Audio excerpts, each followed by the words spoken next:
রাসূলুল্লাহ সাল্লাল্লাহু আলাইহি ওয়াসাল্লামের বয়স যখন ৪৫ থেকে ৪৭ বছর ছিল, তখন কি হয় সেটা নিয়ে ইনশাআল্লাহ আজকে আমরা আলোচনা করব। এই সময় অনেকগুলো গুরুত্বপূর্ণ ঘটনা ঘটে।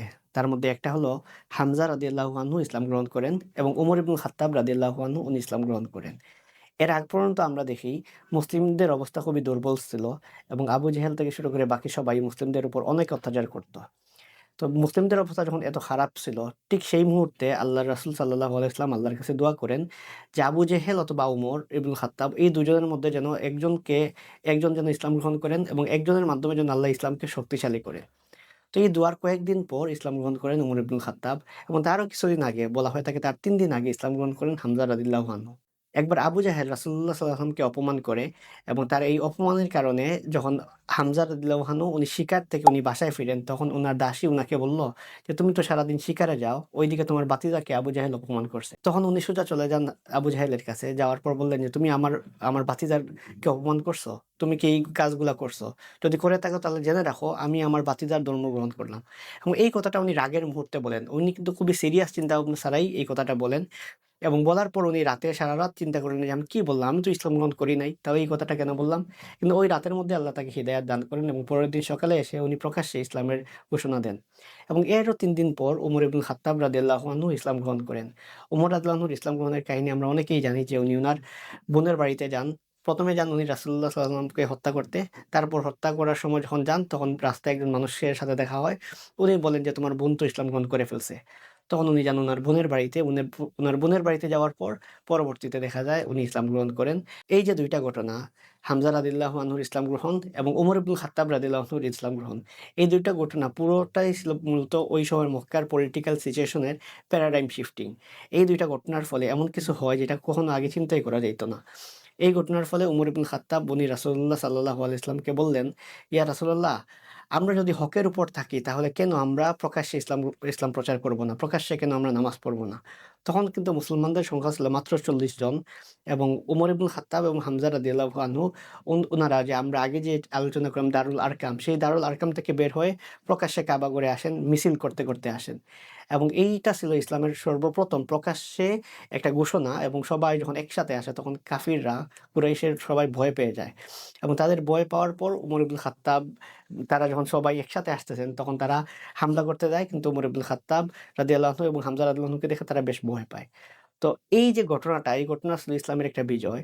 পরবর্তীতে সময়ে আমরা দেখি যে আব্দুল্লাহ ইবনে মাসউদ রাদিয়াল্লাহু আনহু উনি বলেন, ইসলামের বিজয়টা ছিল উমর ইবনুল খাত্তাবের ইসলাম গ্রহণ। অর্থাৎ এইটা কোনো সাধারণ ঘটনা ছিল না।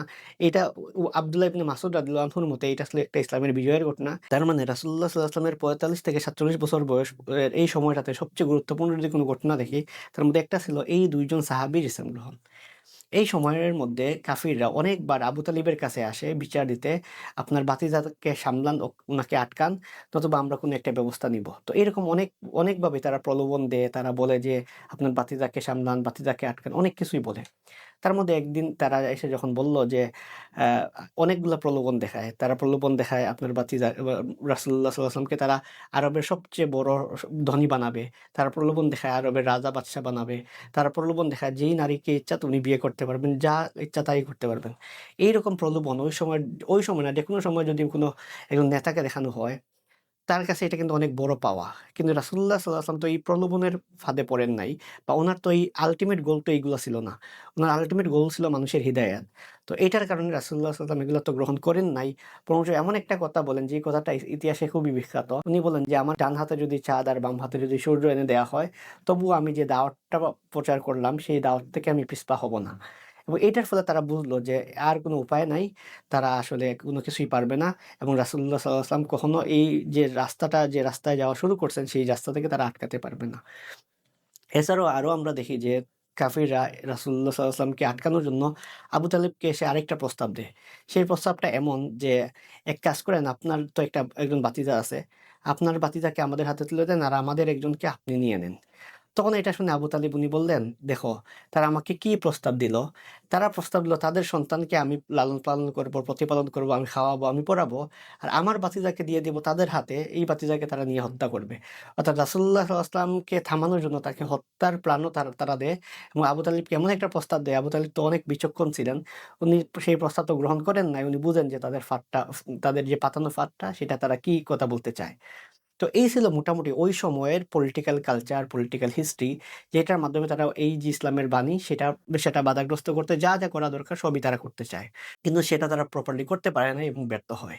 যখন তারা ব্যক্তিগতভাবে ব্যর্থ হয়, যখন হুমকি-দামকি দিয়েও পারে নাই, তখন তারা এমন একটা কাজের আশ্রয় নেয় যে কাজটা আসলে খুবই গর্হিত একটা কাজ ছিল। সেটা হলো বয়কট। অর্থাৎ তারা রাসূলুল্লাহ সাল্লাল্লাহু আলাইহি ওয়াসাল্লামের ফ্যামিলির সবাইকে এবং যারা ইসলাম গ্রহণ করে সবাইকে বয়কটের আহ্বান জানায়, স্পেশালি বনু হাশিমকে। এবং এই যে একটা ঘটনা, এটাকে বলা হয় শিয়াবে আবি তালিব। এই জায়গায় উনারা নিজেদেরকে কাইন্ড অফ অবরুদ্ধ করে রাখা হয়। এমন এবং এই গোত্রের সাথে, এই বংশের সাথে বিয়ে থেকে শুরু করে অর্থনৈতিক সকল সম্পর্ক ছিন্ন করা হয়। কেউ তাদের সাথে কারো বিয়ে তো দিতই না। পাশাপাশি কেউ যদি কিছু কিনতে চাইতো সেটাও হেল্প করা হতো না। তো এই সময়টা ছিল মোটামুটি ৩ বছর। এই ৩ বছর তারা এমন একটা চুক্তি করে, কুরাইশের সবার সাথে চুক্তি করে, যে মক্কাবাসী সবার সাথে চুক্তি করে যে আমরা সবাই এক পক্ষে আর এরা এক পক্ষে, এদেরকে কোনো ওয়েতে আমরা হেল্প করব না। সো এই চুক্তিপত্র যেটা সেটা কাবা ঘরে টানানো হয় এবং তারা রাসূলুল্লাহ সাল্লাল্লাহু আলাইহি ওয়াসাল্লামের এই ইসলাম প্রচারের কারণে এমন কিছু করে যে কাজটা আসলে সেই যুগের সেই সময়ের কিন্তু এর আগের কোনো হিস্ট্রিতে আমরা দেখি না যে এই মক্কার হিস্ট্রিতে যে তারা কারো সাথে এরকম কিছু করে। এবং এই কাজটা আমাদের সমাজে আমরা দেখতে পাই যে একগড়ি করে রাখা, যে কোনো কারণে কেউ যদি কোনো খুবই খারাপ কোনো কাজ করে তাকে একগড়ি করে রাখা হয়।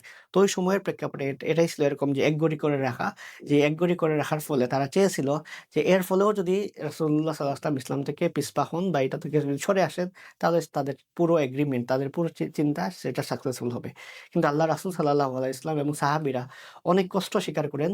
তারপরেও কিন্তু তাদের যে পাতানো ফাঁদ, তাদের যেসব চক্রান্ত, সেই চক্রান্তে তারা অ্যাকসেপ্ট করেন নাই এবং তারা ইসলামের কাজ, দাওয়াতির কাজ সবকিছু কন্টিনিউ করেন।